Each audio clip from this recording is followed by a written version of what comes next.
Hey there, hi there, ho there. Welcome to the weekend edition of Sports Frenzy 2.0. I'm the maestro, Kevin Crane. I'm the conquistador, Dave Height. Taping here on December the 1st, 2021. This will hit Saturday morning, December the 4th, just in time to get you ready to listen to some music, watch some movies, watch some streaming shows that we think your life would be more complete with. And I have to apologize to our fans out there. We will not be able to give you concert reviews that we had hoped. Yeah. COVID reared its ugly head. I had tested positive, screwing all of us out of getting to see Jackal on Black Friday and Billy Idol the next day. Yeah, I think you're being too hard on yourself. I mean, it's just what it is. One of those breakthrough frickin' cases. Yep. Yeah. Just a mild little head cold that I thought that I had. Yeah, I think you're being too hard on yourself. It's just one of those things. It's the new normal. It's what we're going to have to deal with. So, really didn't run a fever at all. Just had a stuffy head and a slight cough. And lo and behold, I thought, well, we'll get tested because that's what they frickin' tell you to do. So there you go, kids. Everybody else in the household tested negative. So way to go, Typhoid Mary. Yeah, way to go. Now I got to wait 4 frickin' weeks to get my damn booster against Omicron and all that BS crap. But just remember, we're still here for you. He's soldiering through. He came up this week. He said, let's do the podcast. I'm through the whole quarantine crap. I'm past my time after symptoms and all that shit. So we got to talk about music. Music. That we actually got to listen to. Right. So we promised you that we would listen to the follow-up to Raising Sand, the Grammy award-winning album from about 15 years ago. God, it's been that long. Yeah. Robert Plant and Alison Krauss, but the follow-up, Raise the Roof, just came out within the last few weeks. So Dave and I have both listened to that. Yep. Now, we did preview. We did. What was it? High and Lonesome. Right. High and Lonesome was so freaking good that I figured, why not? Let's do it. Yep. 12 songs, 53.5 minutes. Yes. Regular edition, not deluxe. I know there's a couple extra songs on the deluxe edition, but we just review the regular. Right. This one, I really liked how you had a couple duets in there, but they pretty much alternated who was doing the lead vocals on the songs. Yep. That was really enjoyable. Yeah. Now, I needed to listen to this probably about the 4th time in before I really was starting to get into it a little bit more. It was about the 3rd time through for me where I really began to appreciate what it was. Right. And that turned the album for me, in terms of being one of those ones I would never listen to again, into one I would probably give more of a chance to. Throw on as kind of a background. If you got people over hanging out. Right. Background music especially. Great call from the Conquistador. A lot of these songs, I'm looking at my notes, a lot of these songs I upgraded again after listening to them 3 or 4 times. Yeah. There are 4 that really stood out for me, though. So, Go Your Way, I really enjoyed. Searching for My Love, Can't Let Go, and of course, High and Lonesome. Very close. Very close. Those were the ones that really stood out for me. I would say I was almost simpatico with you on that, except that I thought the last song, Somebody Was Watching Over Me, was stellar. That one was close to making the cut. But I agree with you. Can't Let Go is phenomenal. I didn't like, here's the thing. I've never understood when they put together an album why you would put a weak song at the beginning. And Quattro, Quattro was probably the weakest on there. I agree completely. Along with Going Where the Lonely Go, which was way too country for me. That was way not over a the good top. one. You know, and I'm not trying to rip an Alison Krauss, but that seemed like that was like a showcase for her. Yeah, it was. I actually would have swapped out Quattro and Somebody Was Watching Over Me. Moving somebody Switching to them. the first. Yeah. Quattro is just a really bad song to start this album with. Yeah. Because after that, it almost fine. lost me. Right. But then kicking in with The Price of Love, that hooked me back in. Right. And that's more of an Alison Krauss song, but it's a really good song.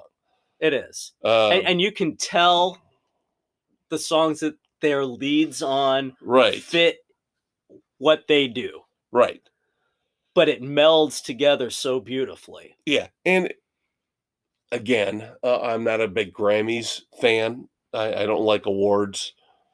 But there's a reason why the first collaboration won as many awards as it did. Yeah. And you can hear they do mesh well together.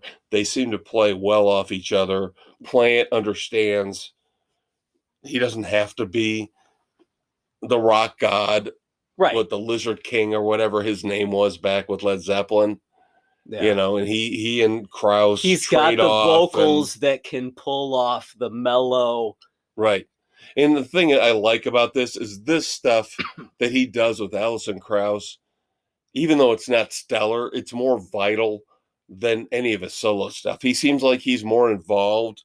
He seems like he is more more engaged. Yes, engaged is the exact word I was going to use. Than anything he's done in his solo career. He puts together all these side bands, and this stuff seems to be where he really flourishes. Yeah. And he's more subtle. It's not like he's wailing and doing the whole screaming thing like back in the 70s. He doesn't have to rock out. Right. But you and I seem like we're pretty much in agreement on this. Again, I agree with you. Can't Let Go is awesome. High and Lonesome is just phenomenal. Could be one of my favorite songs of the year. Yeah. I do think Somebody Was Watching Over Me. I probably like that more than you, but I'm right there. Like I said, it just missed the cut of one of my top. I go 2.5. 2.5 frenzies for Raise the Roof. See, I'm going 3 because I did not have the high expectations for the album as a whole, and it surprised me how much I enjoyed it because it's not something that I would normally go out of my way to listen to. Yeah. And again, I appreciated it more. I liked it more the more I listened to it. So maybe at some point I might get to 3. But again, I can't stand when an album starts out on a slow note, a bad note like this. Yeah. That's like it redeemed itself going forward, but it was tough to get through that first one. Yep. So, well, I'm glad you gave it 3. I'm happy that you liked it. I give it 2.5, but still 2 pretty positive reviews. Yes, it's definitely worth checking out. And it's just one of those albums that you can put on in the background, and it's just got that slinky kind of, it'll dig into your brain and you'll just like it. Yeah. It's not like there's a song on there that you're going to remember over and over again, but it's just great background music, great mood music. Yep. So again, next time you have a party and you need some background stuff that really mellow but sets the mood for a good time, Raise the Roof, Alison Krauss and Robert Plant. Yep. All right, I have some music news. And then so Dave do I. is going we'll to see get if mad we at me, have. and then Dave's gonna get mad at me. All right, tour tour news. Big, monstrous. Big tour. First off, Midnight Oil. We'll start with the slow ones. We'll start with the ones that we really don't care about. The minor stuff. The minor stuff. Midnight Oil is going on their farewell tour. Good for them. I like their stuff, but not enough to want to go see them. Right. Iron Maiden has announced their 2022 tour dates. You know this is one that's on our list. Chicago with Brian Wilson are going out on tour. So basically Chicago and the Beach Boys. He is bringing Al Jardine with him, one of the original Beach Boys. We'll see. Depends on the price. Foo Fighters are going out on tour. Yes, I saw that. That is a must-see if they're in the area. So we're getting to that point where we're going to have to make decisions for summer of 2022. We are. We know the Maiden is on our bucket list. Foo Fighters, of course, have to be there. We've seen Chicago. I'm okay. I don't necessarily need to see Brian Wilson. But it'd kind of be fun to see the Beach Boys. It's basically the Beach Boys. Basically, but it depends on the price, how much they want. Yeah. It's got to be good to be Motley Crue. No kidding. $150 million to sell their catalog to BMG. That seems low to me. I thought that was a low ball offer. I thought that was a really low number. I did. I was thinking that when I saw Motley Crue sells catalog to BMG, I'm like, all right, what did they get? 350, 400? Well, how much did we have to look back and see recently what Bob Dylan sold his, Fleetwood Mac sold theirs, and I guarantee it wasn't even close. It was way beyond this. Yeah. This seems cheap. This seems cheap. They got screwed on this deal. I think so. I think somebody's back on the heroin again.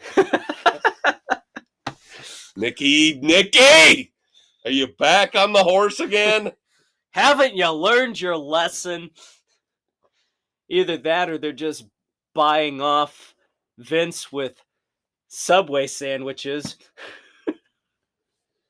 I still think you made an unbelievable, astute observation after we saw Sebastian Bach, where we probably both got COVID. Probably that's where we got it. But I have not tested positive yet. I'm still waiting. Probably tomorrow I'll find out. And I don't care about HIPAA laws.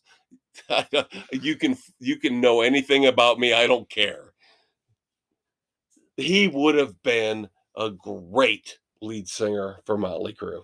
Sebastian, if Vince Neil cannot pull his shit together for 2022, the rest of the crew should seriously consider Sebastian Bach to take over lead vocals for him.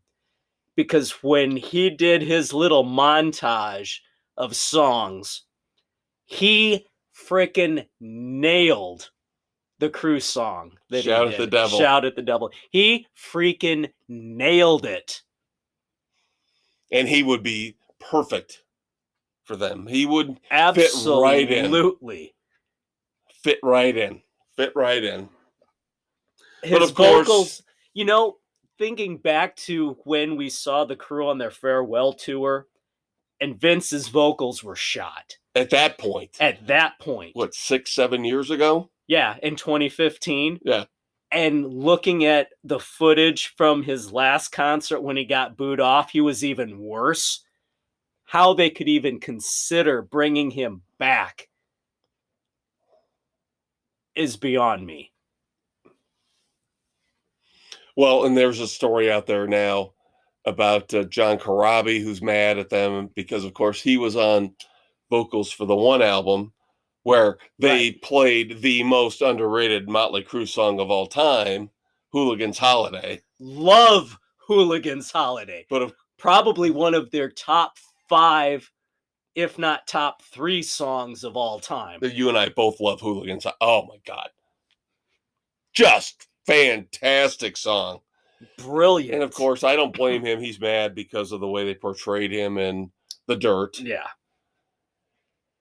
But you wonder if at some point they didn't realize back then, when they brought John Corabi in, they needed a better lead singer. Yeah, because let's face it, Vince's vocals were never all that great. He had the look Right. at the time. And there's people that say that about needed. David Lee Roth with Van Halen. Right. You know, well, Sammy Hagar's a better singer, but David Lee Roth was the better persona, the better front man. Same thing with Vince Neil and Motley Crue. Yeah. But yeah, he's not the voice. He's not the greatest singer. No, and we've heard other people able to pull off the songs so much better. Yes. And of course, the Conquistador pulled it off where he said Sebastian Bach should be the new lead singer for Motley Crue. And I agree completely. Great call. Again, right. We should be running sports. We should be running music. We should be running the universe. Yep. Well, on the podcast I do with the protege, my daughter, she asked, what are your, one of your dream careers? I said, either fronting a rock band or running a sports franchise, a football franchise, a baseball franchise, because I know better than everybody else how to do it. And so do you. We should be commissioners of damn near everything. But again, we don't kiss ass. No, we're not politically correct. We don't slurp. We don't do that. If you're a dumbass, you're a dumbass. We do things the way we want to do them, and if you don't like it, kiss our dick, suck our ass. Wow, there you go. All right, now Dave's going to get mad at me because now this is where I let him down this week. I did not think we were going to actually be doing our podcast this week because of the whole COVID thing. So I did not prepare for the weekend edition as much as I should have. So Dave has a ton of music reviews. I have one that's going to piss him off that he will review next week. But I've got this week. So we're going to kind of go do a back and forth here on music. There we go. So part of my homework from last week, Kiss with their whole Mondo 3-hour plus Destroyer release. We talked about having 3 songs of the demos to talk about. Rock and Rolls Royce, Mad Dog, and Night Boy. Now, I have listened to all of them, but I don't think I've listened to them enough where I can give a full review. You probably could because, let's face it, they're classic 70s Kiss. Right. They're not spectacular. It's what you would expect from them. And so Rock and Rolls Royce, Mad Dog, I give them both 2.5. And Night Boy, I liked a little bit more with a 3. And with a little polishing, they really could have made one of their albums. That's what a demo should be. A demo should be an idea. Yeah. And that they eventually could have polished up and made better. Yeah. And all 3 of those really could have done something for them. I know. And I did listen to Rock and Roll Royce a little bit more than the other 2. And I agree with you. It's about 2.5. About 2.5. The other 2 I've only listened to about once each. So I want to listen to those a little bit more. Okay. And I did see that I think you can actually get, as I bitched and pissed and moaned and complained about these massive box sets, these re-releases, I think you can get a 2 CD edition of Destroyer with the original remaster and then all the demos. So because you've got all the songs that are on it. You've got them demoed with the different guys singing the songs. And let's be honest. And I was a Kiss fan growing up. I was a Kiss fanatic growing up. And Destroyer was the one album that the cover of Destroyer is one of my top 5 album covers of all time. The artist rendering of them, it's a painting of them basically stepping all over the wreck and the ruin and the fire of a city. And that's just like rock and roll, man. That's rock and roll. And I just love that album so much. I mean, when you go between Destroyer, Rock and Roll Over, and Love Gun, those 3 back to back to back, to me, that's almost great like triumph. Yeah, I was going to say that's almost like VH1, VH2, and Women and Children first to me. I mean, that is one of the greatest triple plays in rock history. Yes, agreed. All right. And you didn't listen to Aerosmith's Moving Out? No, not yet. Not yet. Okay. This one starts off really old school blues. Yeah, this is early 70s Aerosmith. This is classic Aerosmith. This goes back, and you can tell. I really liked this one. Okay. This I enjoyed. I gave it a 3 because it's got that hard-hitting blues riffs to it, and it doesn't. It's before they went complete wuss. Well, they didn't go complete wuss until what, the mid-'80s? After Pump. Yeah. Yeah. And you and I agree on that. Oh, my God. I mean, just some of the awful ballads they were putting out. Yeah. So, no. Moving Out, I really enjoyed. I give that one a 3. I would love to hear more of that type of thing. I will make a point to listen to that. And what you need to listen to, which I have a review of, is the new song from the Black Moods. The Black Moods have a brand new song. I'm hoping they are not going to pull the same crap they pulled the last time, where they kept releasing out songs every 3 or 4 months, and then it took them a year and a half to put an album out. All right. But it's been a year and a half since Sunshine came out.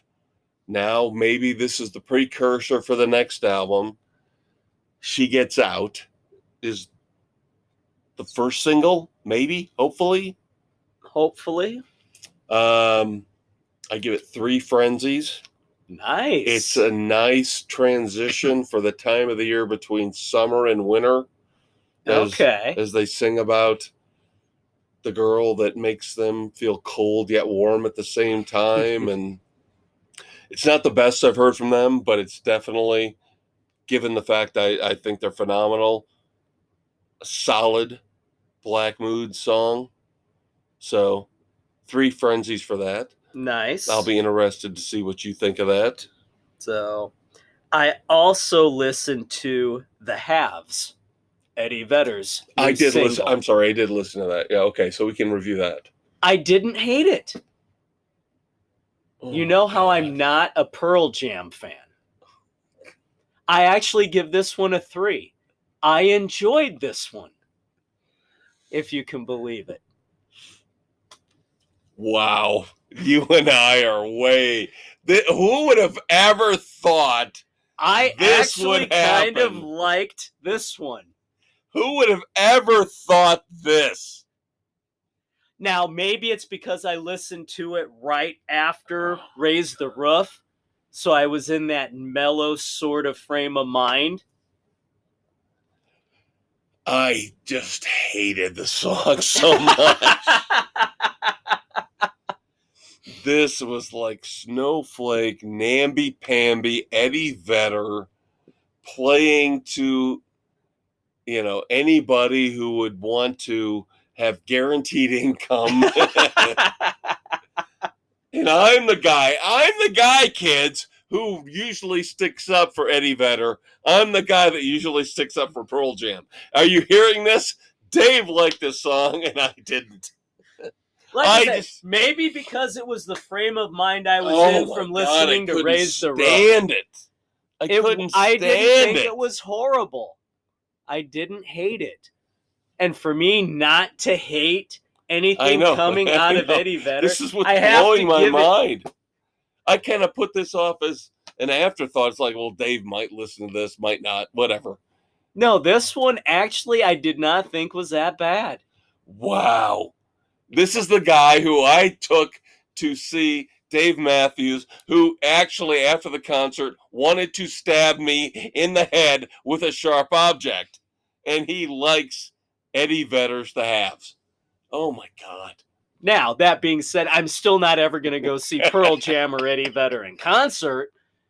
You wouldn't see Pearl Jam? No. Come on. I don't like... Oh, you would. No, I would not. Even Flow? No. Come on. Alone? No. I don't like enough of their stuff. Oh, wow. This is shocking. This is shocking to me. I've never been a big Pearl Jam fan. But you like The Haves. But The Haves just kind of hit... Like I said, maybe it was coming off after listening to Raise the Roof, where I was in that mellow frame of mind. See, this is the stuff I like about doing this podcast, is that when we discover different things about each other, and this just blows my mind. Yeah, this wasn't you have not changed your mind about Pearl Jam, but you like this song. But this one just kind of, I don't know, it was just kind of the beat to it and all. It just kind of had that mellow bit for me that wasn't the typical. This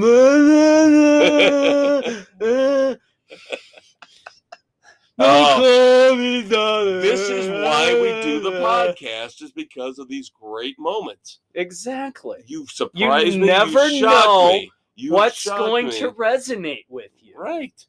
That's why we love doing this for you kids. So check out The Haves by Eddie Vedder. I say no, but Dave surprisingly says yes. I went into this one thinking, oh my God, this is just going to be another fucking Vedder crap fest that I'm going to dislike. But I'm like, it's not bad. It's actually halfway decent. And then, of course, we both like Alison, Krauss, and Robert Plant. Yes. And I know Dave will like the Black Moods, but check out the new Black Mood song. Yep, I will get a hold of that one. All right. We will be right back with TV and streaming. Hang on, kids.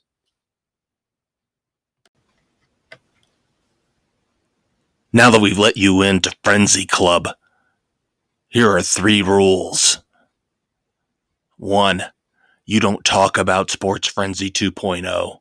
You listen to it on Spotify, Anchor, Google, Apple, and all other major podcast hosts. 2 guys to a show. Kev and Dave, the Maestro and the Conquistador. 3, 1 Sports Frenzy episode at a time. Until Saturday, when you get the weekend edition. Now get in there and let loose on some PC wussbags, will ya?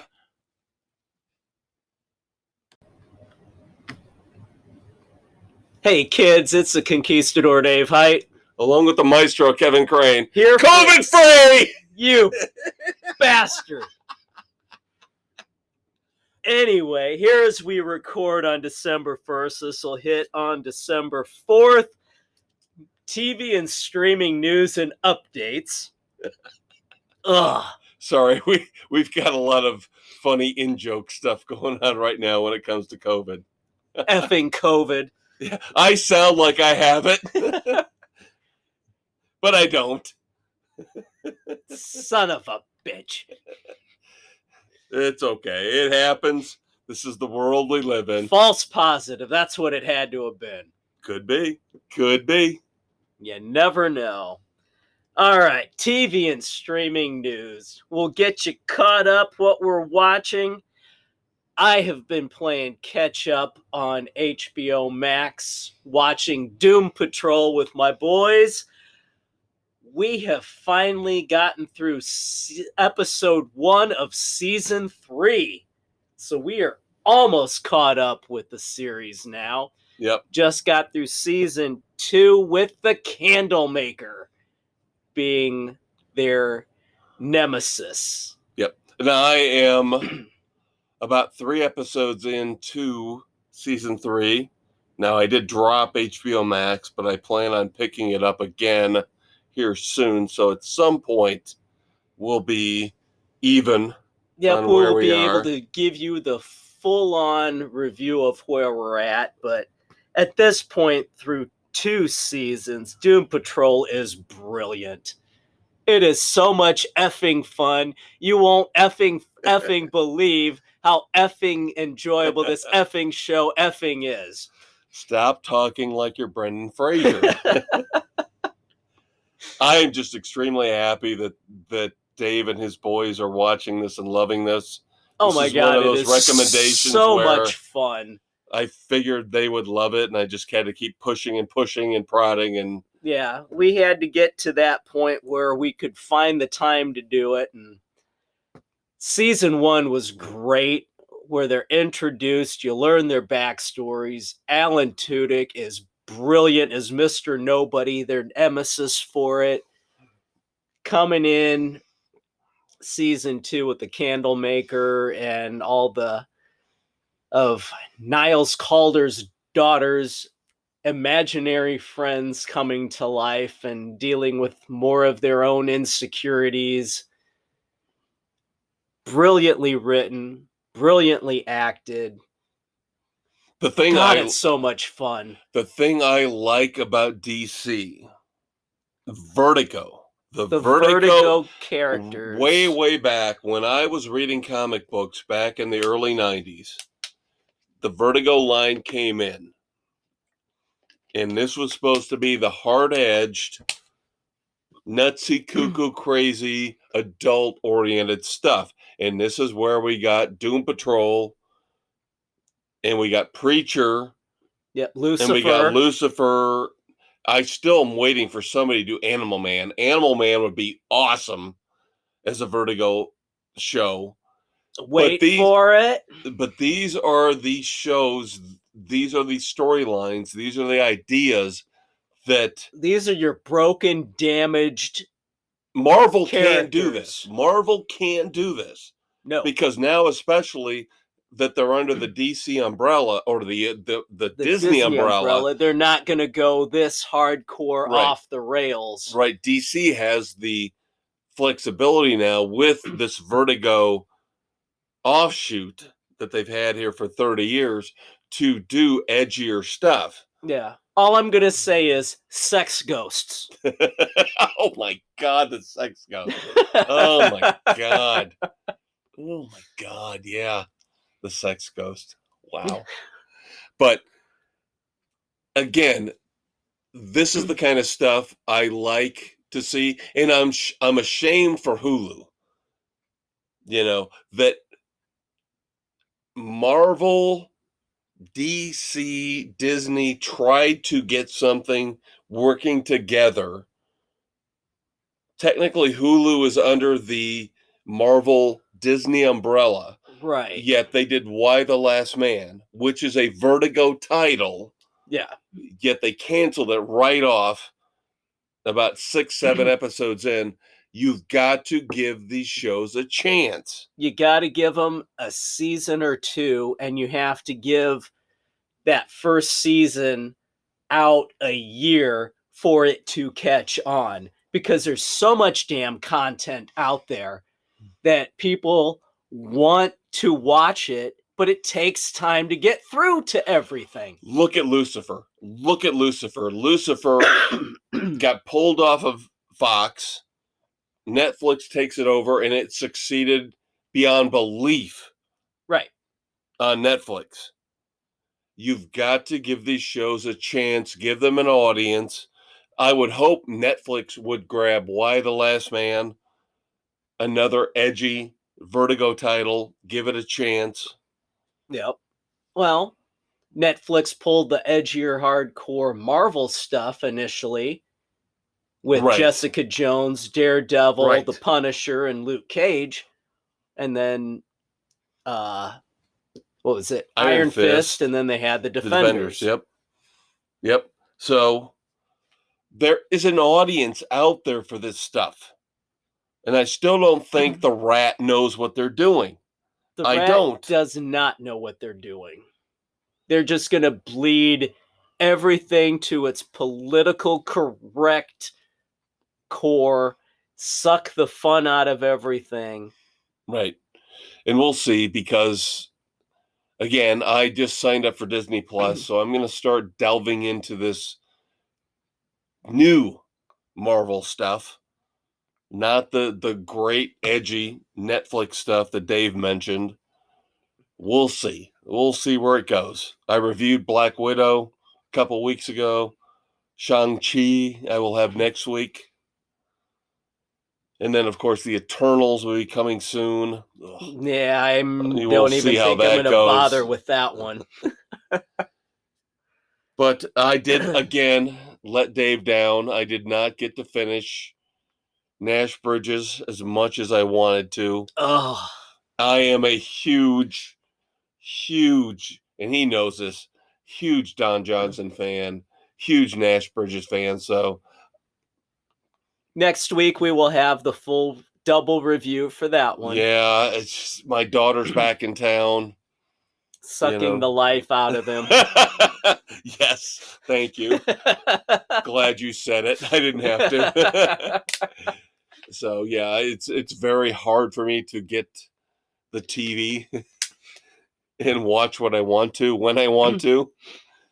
But Nash Bridges has been on my radar for a long time. I love Don Johnson. He's one of my idols when it comes to TV. Miami Vice is my favorite TV show of all time. Nash Bridges was a nice follow-up, a little bit less edgy, more of a light-hearted. Right, but still, him and Cheech are just fantastic. Bubba, he won't let you down. I have watched a little bit of it. I already know the Barracuda gets destroyed. Oh my God!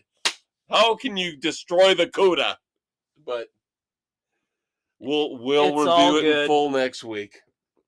But we can review the latest episode of Tacoma FD. Thanksgiving with Spatchcock. David Koechner comes in. Oh my God. It's all about blood. Blood and oil. Blood and oil. Yeah. Everything's disgusting and greasy. I don't know how many times I need to see him smearing grease and oil on food. Spatchcock is the city of Tacoma's head mechanic, and the engine for our intrepid firefighters breaks down, and he comes in to repair the engine. Nobody likes him. He's a know-it-all whose diatribes run on and on and on and on and on. But at the same time, while they don't want him there, they also don't want the chief there. Right. So Chief is supposed to go off to a family event with his two daughters. He's got his third daughter who's in the station. Right. Lovely Lucy. Lovely Lucy. Who I love so and much. His brother-in-law, Eddie. And he's going to his in-laws, which is actually Eddie's dad. And it's just chaos, and it winds up that inadvertently they keep the chief in the station for Thanksgiving, and it screws up all their plans. Only the chaos that can ensue. Tacoma FD is funny, kids. If you don't... It's Broken Lizard. Need we say more? Yes. It's better than any crap you're going to get on regular TV. It's True TV's only series, and it's brilliant. It's funny. It's raw, edgy. You will love it. I know I mentioned this a few months back. I watched one episode, but I feel like I have to mention that Chucky has been renewed for season 2 Why? on USA and Sci-Fi. I don't get it. I didn't like the first episode. I thought it was PC. I thought it was badly written. The first movie was okay. None of the other movies ever should have been done. It should. They bring back Meg Tilly at some point, by the way. Oh, God. Yeah. Bride of Chucky. Yeah. I'm sorry. Child's Play should have ended with the first movie. It's a horrible franchise. Somebody is an idiot for bringing it to TV. See, the thing is, there's never going to be somebody who says, with common sense, with a brain, we should stop doing this. If it makes $1 more than it should, they're always going to figure a way to reboot it, redo it, revamp it. They're going to beat the dead horse into the ground. Right. Ugh. And I would be the one person. I got sucked in. I thought, whoa, Chucky, this could be cool. Let's see what they can do with the series. And one me, episode. being the lone voice of reason, completely ignoring it. And rightly so from what you say. Yeah, I know, but if they do it the right way, they could pull something out of our past. Some kind of horror show, some kind of TV show that if somebody smart, very rare, very few and far between in Hollywood, could actually figure it out. Nash Bridges. All right. I've got one for you. Danger Island. Oh, Jesus Christ. You know I would love Danger Island.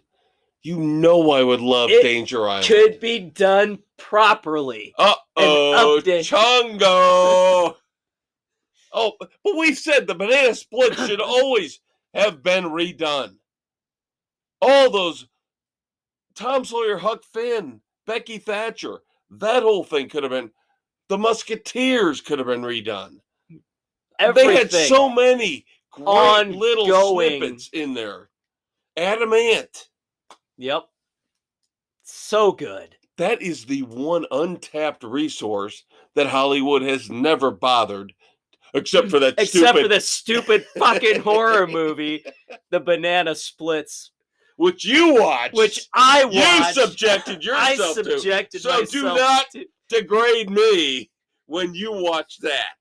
Hey, all I will say is Flegel had the best line after one of his kills. Ta-da!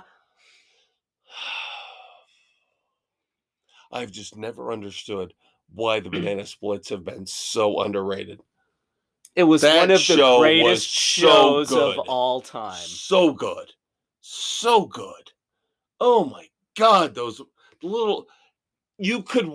This would be the perfect show for our current ADD society. Because Banana Splits had, 2 different shows every half hour, right? They would Banana Splits, and then Adamant, Banana Splits, Danger Island, right? Or Becky and Huck, or the Musketeers, right? Or whatever the hell else they right. Magilla Gorilla. Wasn't he on there? He might have been. Oh, there's he doesn't so look many. like he agrees with me on this one. Possibly. We also had, not only with Adamant, but you had Squiddly Diddly. Yep. Precious Pup. Yep. So there's a lot out there. Hey, there's your story time with Uncle Kev and Uncle Dave. No, I've got another one coming. Thanks to the protege for once again raking me over the coals, destroying my life completely. But Uncle Dave has pulled me back with my thoughts of Banana Splits. Oh, God, I just love them so much. All right, finally, to wrap up our TV segment, I really hate to pull politics into this. Then don't. Dr. Oz is running for office. Does anybody even watch Dr. Oz? But here's my question. Does anybody really give a shit what he thinks? I know, I'm with you on that. But here's my question. Is he even a U.S. citizen? Are you allowed to pull a show off the air because you don't like a guy's political viewpoints? Is he even a real doctor? I don't like him. I'm not saying I like him. But New York and Pennsylvania, the minute he decided to run for office, pulled his show off the air. That's not right. You shouldn't be allowed to do that. I mean, my God, look how long CNN allowed Chris Cuomo to keep his show while he's helping his brother try and navigate the sexual scandal. Well, but he finally got pulled from the air. Let's look at Tim Allen. A lot of people say that Last Man Standing got pulled off the air because of politics. God, I'm so damn sick of the politics crap. Ugh, everybody has their own opinions. Everybody has their own viewpoints. We may not necessarily agree with each other, but that doesn't mean a show should be pulled. That is the voice of reason. That is the voice of logic. That is a conquistador. I'm the maestro. My God, how many times have we ripped Stephen Colbert to pieces for being an asshole, but we haven't called for his show to be removed? Jimmy Kimmel? Sorry. Now I feel like I do have COVID because I'm having a hard time breathing listening to you mention those names. But you're right. That's the whole thing. Hell, shit, I can't even stand Saturday Night Live anymore. We have to put up with that, SNL, Colbert, Kimmel. Because we don't agree with it, but people out there do enjoy it. 5%. Whatever. 5% of the people out there agree with it. So, there you go. All right. Final segment coming up. Going to talk about story time with Uncle Kev. And I got a couple book reviews for you. Yes, because as always, Uncle Dave reads books much, much faster than Uncle Kev. So, we'll be right back. Stay tuned. Yes. Listen, you will, to Sports Frenzy 2.0, you must. Much to learn from the maestro and conquistador there is for entertainment every Saturday. On Spotify, Anchor, Google, Apple, and everywhere are they found.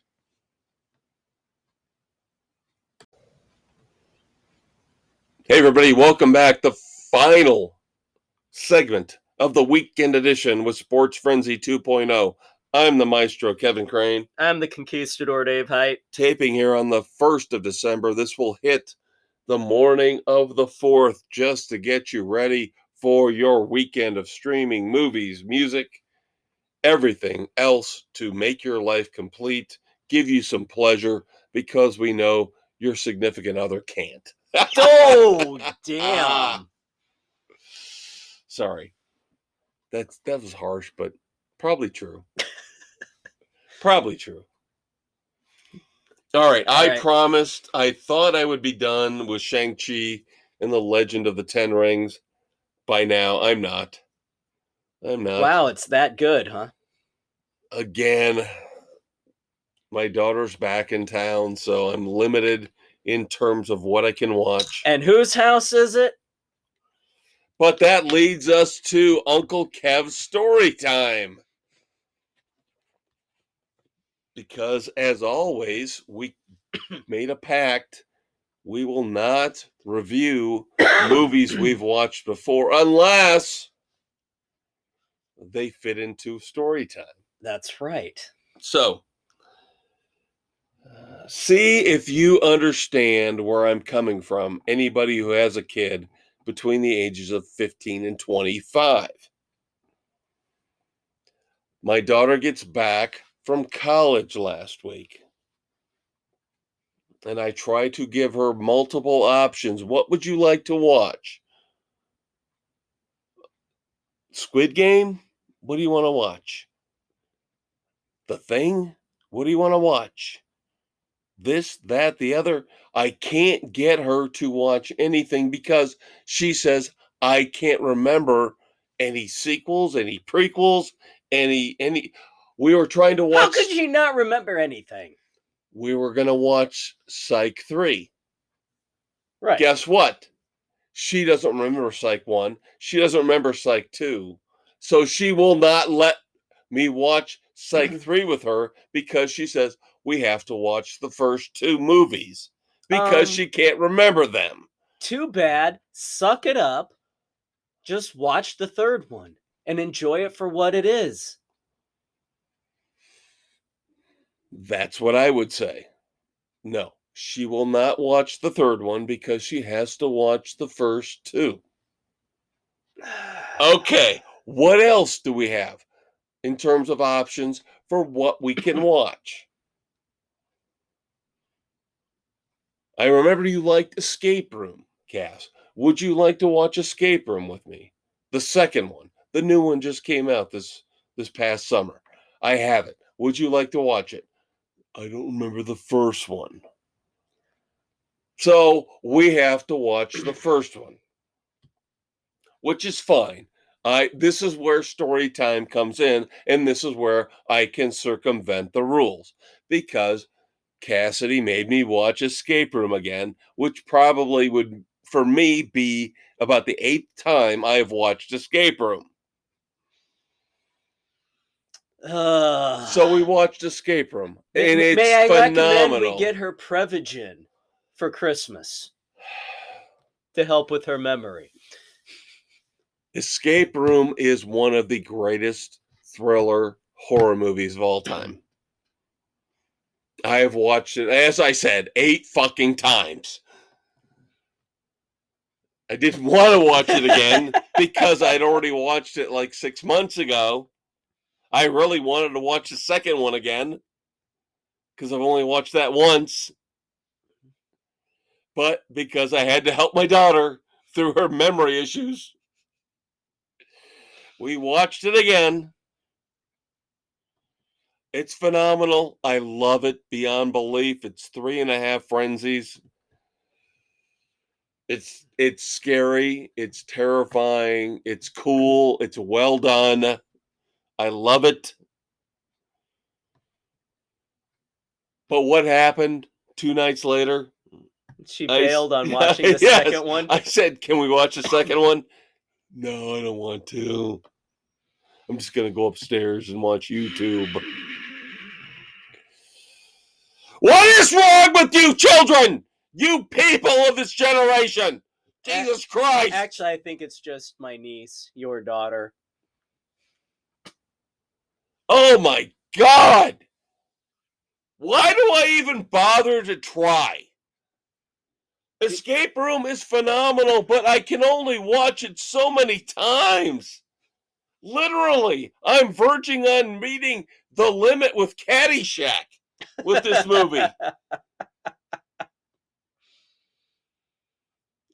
You have got to be able to remember at some point a movie you might have watched 3 or 4 years ago and remember enough to watch the sequel. Dude, I can remember movies I watched 35, 40 years ago. You and I are different. You and I appreciate movies, understand stories, understand storylines.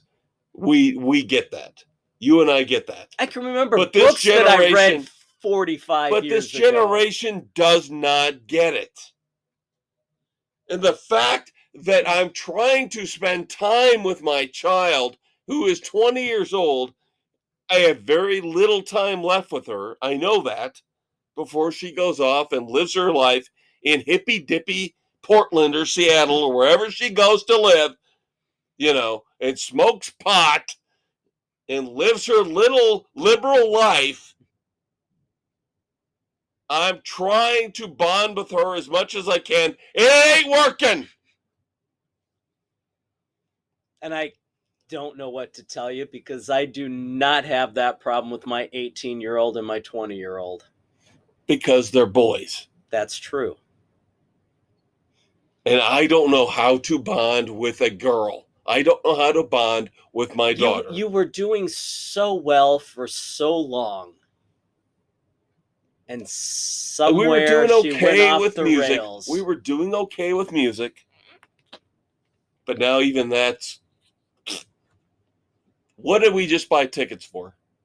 What did we just buy tickets Foo Fighters. She has no desire to go see them. With us. With us. Now, when she gets back down to Georgia... Oh, she'll get with her Atlanta, maybe. friends. Yeah, she'll head off to Atlanta to see him. But not with us. Not with the old stupid fogies, who the fun crew. Fucking know more about music in our fingers, in our thumbs, than she'll ever know in her whole goddamn body. We are the rock gods. But that's okay. That's all right. Okay. She doesn't know any more about horror movies than we do. Like Escape Room. Or the classics. That's okay. And we should have watched The Thing. You should have watched The Thing. I had a choice. 3 movies. She had The Thing, she had Escape Room, and Prince of Darkness. And she chose Escape Room. And I just went, oh, come on. Dude! Come on. Come on. I have my boys. 2 classic John Carpenter movies. I have my boys with The Thing on their Christmas list. The greatest horror movie of all time, bar none. Not even close. Nothing is close to John Carpenter's The Thing with Kurt Russell. Awesome. Beyond comprehension. The scene where they're testing the blood, single greatest scene in movie history. Single greatest scene in movie history. And Prince of Darkness is not far behind. Correct. We've got the devil in a jar. Oh, God. Can so creepy. People stop messing around with it? Can they not open it? Can they not let him out? Just let it go. So there's Uncle Kev's ranting and raving in story time. Did you get all those movie references, kids? Have you heard about Secret Invasion? Secret Invasion is the latest thing coming to Disney Plus with Colby Smulders and Samuel Jackson. Now, why would I want to watch a Samuel Jackson movie on Disney Plus?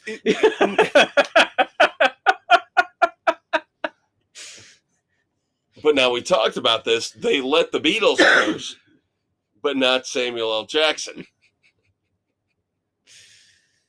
Oh, we'll see. Someday I might give the rap. This is going to be money. one of those crossovers. Secret Invasion is going to be one of these crossovers where S.H.I.E.L.D. is involved in every area. Yeah. You know this. And they're going to ruin it. They're going to destroy it. It's going to be PC. It's not going to do anything for the Marvel Universe. No. What they're doing is they're hoping that Spider-Man, which everybody is freaking out about, which it's not even a Disney movie. It's a Sony movie. Sony. But Sony knows what they're doing. They've learned their lesson. Now they're bringing in all these old Green Goblin, Scorpion, Lizard. Everybody. All the people, like Doctor Strange says in the previews, all the villains Spider-Man killed in previous incarnations are coming back to kick your ass. Yep, it's going to be brilliant. Yeah, Disney can't pull it off, but Sony can. Sony with Venom, big hit. Venom was a bigger hit than anything Disney put out outside of Shang-Chi. Bigger than Black Widow, bigger than the Eternals. Well, it doesn't take much to be bigger than the Eternals. I just want to know, when is somebody going to figure out at Disney, pump the brakes on the PC crap? They're not going to. No, they're going to ruin it. They're going to ruin it. They are going to ruin it. And you heard it here. Speaking of ruining things, have you heard about Zorro? Oh, God. Zorro will not be a swashbuckler anymore. Didn't we have this back in the 80s with Zorro the Gay Blade? Now Zorro is going to be a hacker. Oh, come on! That's why he's going to be called Zorro 2.0. Oh, jeez. So, of course, he's going to hack into your computer and he's going to put a big Z on your computer screen, and he's going to be Zorro the hacker. Yeah, I'm done. Doesn't even sound good. I will admit, I mean, Zorro is probably an anachronism. You know, you and I love Westerns so much. In many ways, they are anachronisms. You know, Westerns don't really fit anymore. But there's still something. They do. There's still something about the good versus evil, the clean, pure good versus evil. Yeah. Storyline that Westerns represent. And Zorro was kind of like that. And it's sad that we can't have that anymore. It's just sad. Yes, it is. God, that's depressing. You want to know who's playing Dracula next? No. Movie coming out called Renfield, where the focus... This has potential. I like the Renfield character. Right. I actually have a story time on this one. You just let in. Oh, cool. To the original black and white Nosferatu.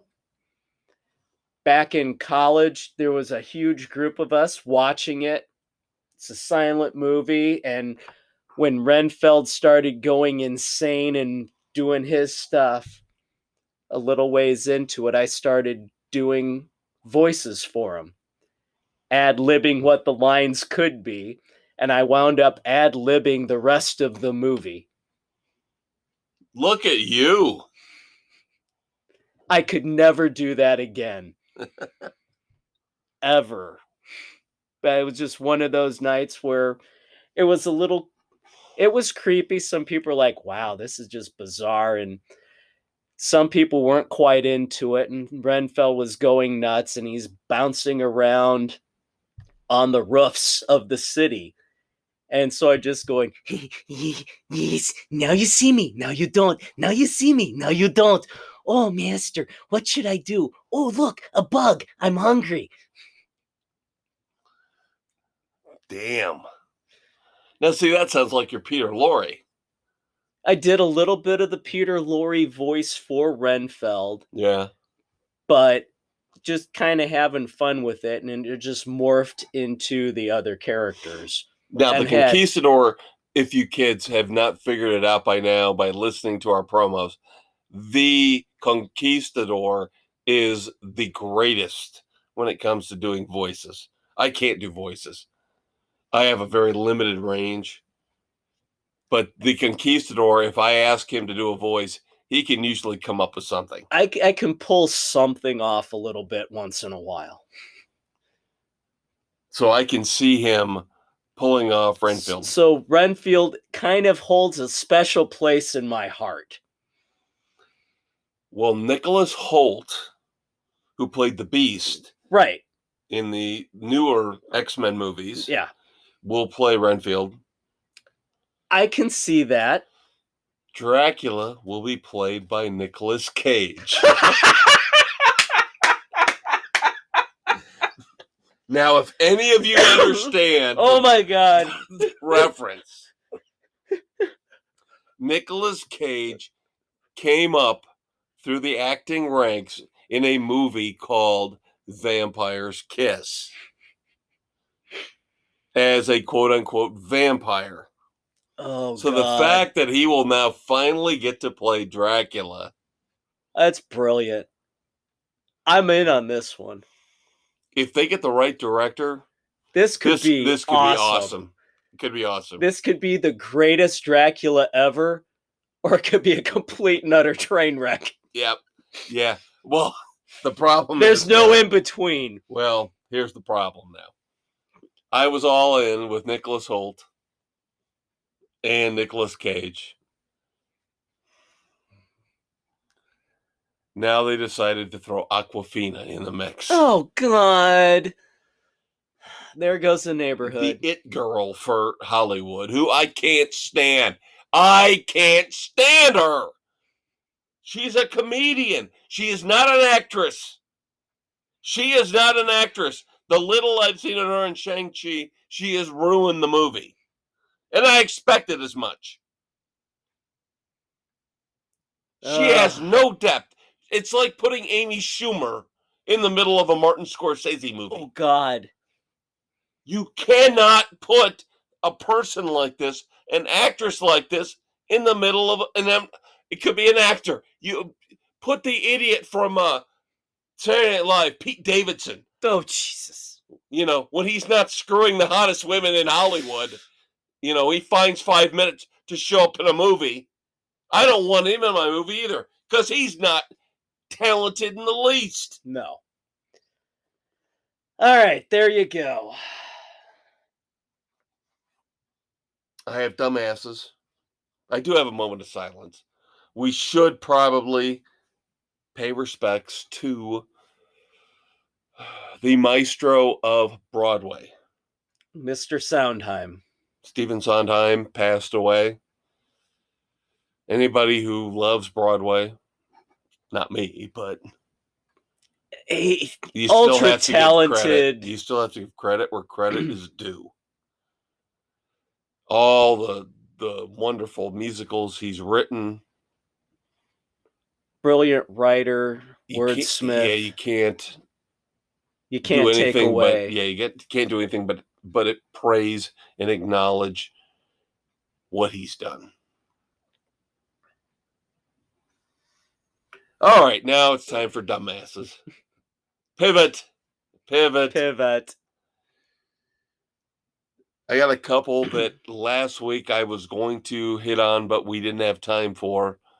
Dave did not want to acknowledge these, but since they're wrestling, I have to bring them up. Oh, God. This was... Wow. Oh, my God. Survivor Series, the pay-per-view on Peacock, was a train wreck beyond all belief.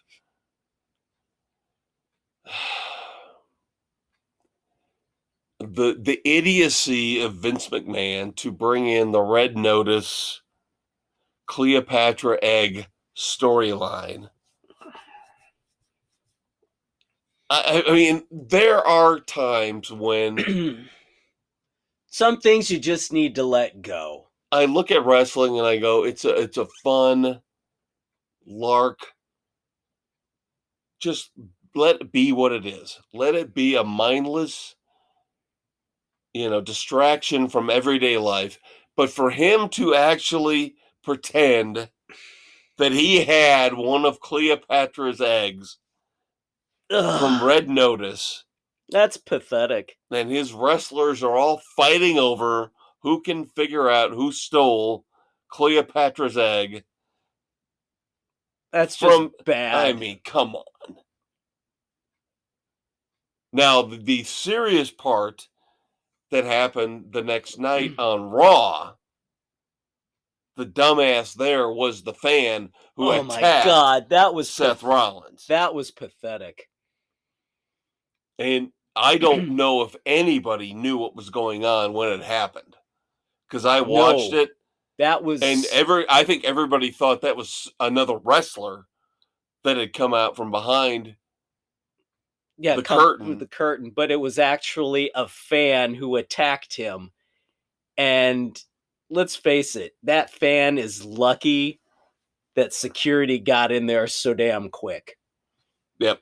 And Seth Rollins came back out later, and kudos to him, acted like nothing ever happened. Yeah. And because he's coming off, he's waving to people. He's not even looking when this guy comes around the curtain and tackles him. He's not even looking when he gets hit and taken to the ground. I mean, that's going to surprise the hell out of anybody.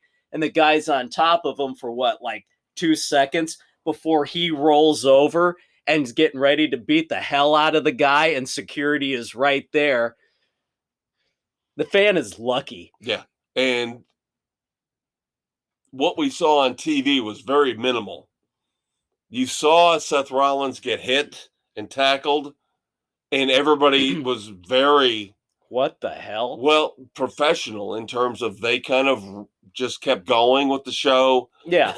And then, like I said, Seth Rollins came out later and acted like nothing had happened. But if you go online, you can find the footage of people who were there with their cell phones filming him coming off as the guy comes in. And everyone's like, holy crap, what the hell? So, scary moment. I'm just lucky the guy didn't have a weapon or anything. And that's the thing you got to worry about in this day and age. You know, that's what stinks. Is that not just wrestling, but any sport, when you're that close to the fans. Yeah. All it takes is one nut job to ruin it for everybody. Well, that's with anything. You can be walking down the street and somebody goes spastic. Yep. Subway in New York City. Yeah. Anywhere. All right. I hate to do this. I do. But I am going to call out Paulina Poroskova, the supermodel who was married to Rico Kasich, the front man for the Cars. Dave knows. Yep.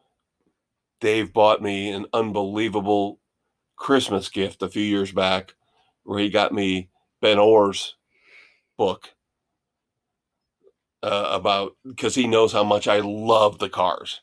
One of my favorite bands of all time. You cannot speak ill of the dead. They can't defend themselves. And I cannot stand when people start talking bad things about ripping on people who have passed.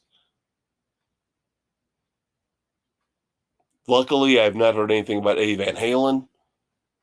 You know, hopefully I don't hear Sammy Hagar, David Lee Roth come out, Michael Anthony come out and say anything bad about him.